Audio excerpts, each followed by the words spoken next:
The mall was alive with the usual chaos, children squealing, couples laughing, and families strolling under the glimmer of artificial lights. It was a Saturday afternoon, and the central atrium was buzzing with energy. Among the crowd walked Daniel, a quiet, reserved, single dad in his mid-30s, holding his 7-year-old son Noah's tiny hand. Daniel wasn't one for crowds, but it was Noah's birthday, and he had promised his son a new toy and an ice cream. Daniel, a mechanic by profession, didn't have much, but what he lacked in wealth, he made up for in love and devotion. Raising Noah alone after his wife passed away 3 years ago wasn't easy, but he had never once thought of giving up. As they neared the toy store, Daniel's eyes caught a scene that sent a jolt down his spine. A little girl, no older than Noah, was struggling to breathe. Her face had turned pale, her chest heaving, eyes wide in terror. People stood frozen, unsure of what to do. Some backed away, others simply stared. But Daniel didn't think, he acted. He let go of Noah's hand and rushed toward the girl.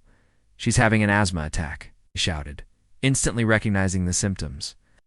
His late wife had battled asthma for years. Daniel had seen this before. "Does anyone have an inhaler?" He yelled desperately, scanning the stunned faces. A woman screamed for help. Someone called security, but no one moved.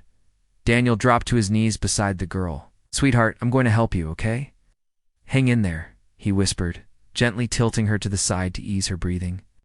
"Come on, baby. Stay with me." Her small hands clawed at her chest. Noah, watching from a distance, didn't panic. He sprinted to his dad's bag and pulled out his mother's old emergency inhaler. Though expired, Daniel had kept it for sentiment. "Dad?" Noah called, running to him. Daniel grabbed the inhaler, quickly administered a dose, and cradled the girl. Seconds passed. Then her breathing started to stabilize. Tears welled in her eyes as she looked up at Daniel. "You're okay now." "You're okay?" he repeated, brushing her hair gently. The moment was still. Then chaos returned. Security arrived, followed by paramedics. "She's the daughter of Mr. Raymond Carter." A mall employee gasped, pointing at the girl. A wave of recognition rippled through the crowd. Raymond Carter, the reclusive billionaire CEO of Carter Industries, known for his ruthless business deals and stone-cold persona. "Where's her guardian?" someone asked. The nanny, who had gone to the restroom and left the girl alone for a moment, came running, panic in her eyes.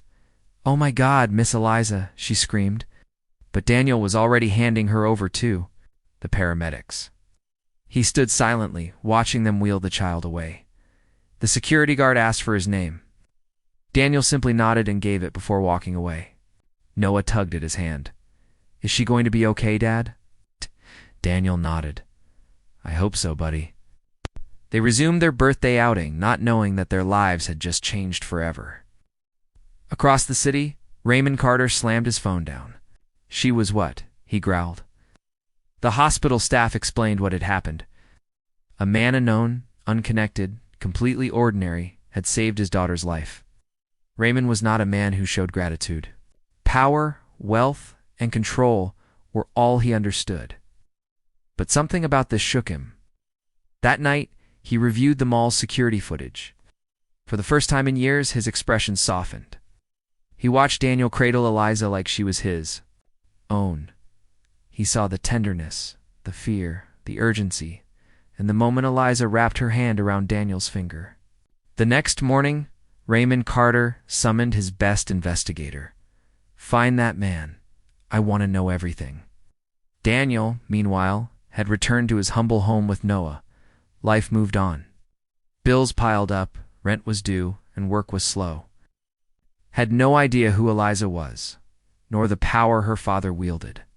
But over the next few days, strange things began happening. His rent was paid.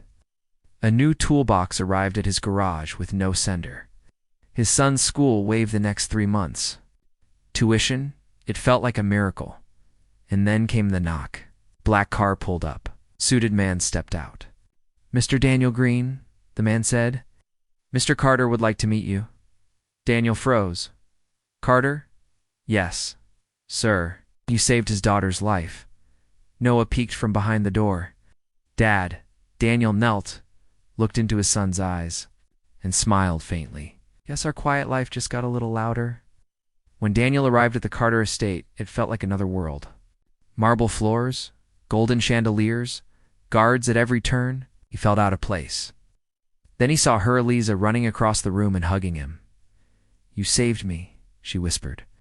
Raymond stood behind her watching. "Mr. Green, thank you." Daniel didn't expect that. "She's a brave kid. I'm just glad I was there." Raymond wasn't used to being humbled. "I owe you." Daniel shook his head. "You don't owe me anything." Raymond studied him.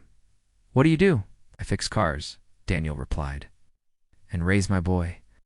"Would you consider working for me?" Daniel hesitated. "I'm not sure what I could offer a man like you."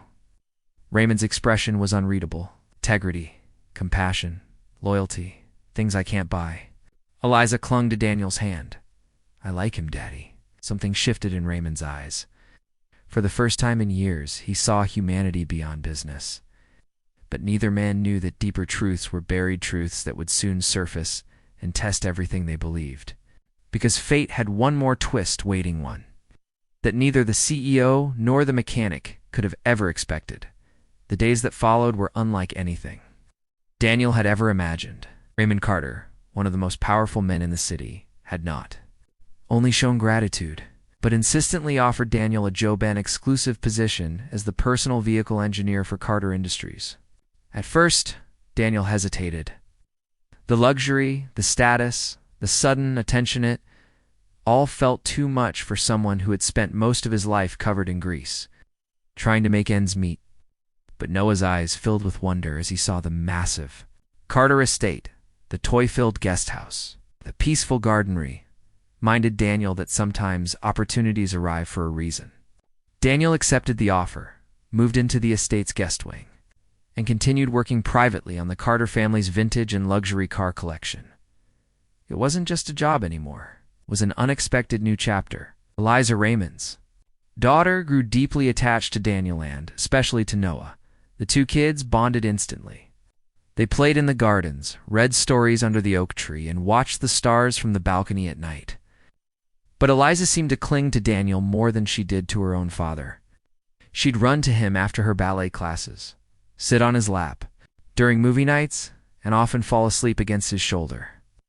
Raymond watched this closeness in silence.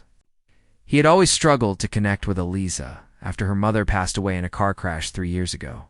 Raymond had buried himself in his empire, leaving Eliza mostly in the care of nannies and tutors. But something about Daniel's presence softened Eliza, healed something in her.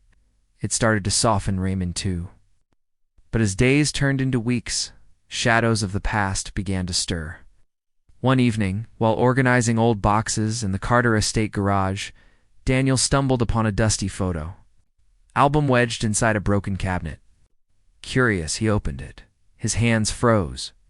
Inside was a picture of a woman he knew, his late wife, Sarah, but younger, standing beside Raymond Carter, arms around each other, smiling. Daniel's heart stopped. What was she doing with Raymond? Was this even real? He flipped through more photos. It's more smiles. It's more warmth. Letters. Notes. Even a necklace with the initials R and S. A cold chill ran down his spine. Daniel sat back, breathless. His wife had never spoken of a past like this. She had told him she came from a humble family, worked as a receptionist when they met. There was never any mention of Carter Industries. Or Raymond. The next morning, Daniel confronted Raymond in the library. "Who was Sarah to you?" Raymond looked up slowly. For the first time, his confident mask cracked. "Where did you hear that name?" "You knew her," Daniel said, voice trembling.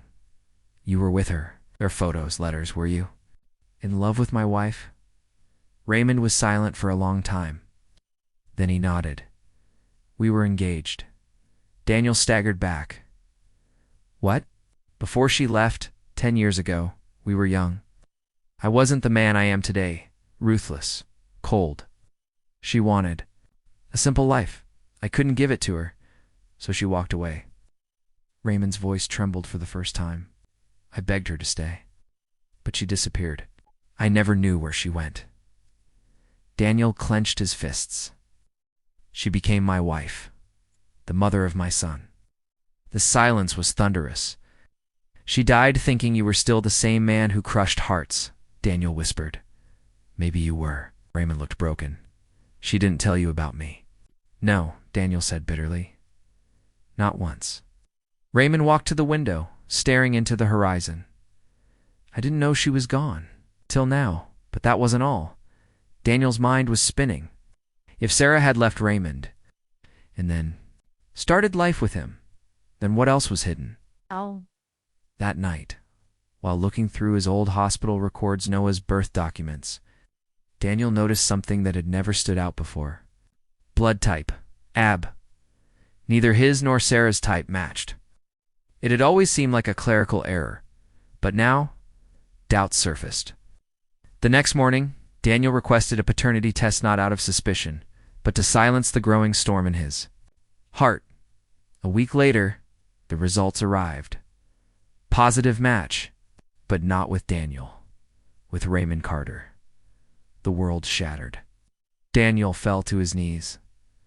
Noah was not his biological son. The boy he had raised with sleepless nights, fed, car.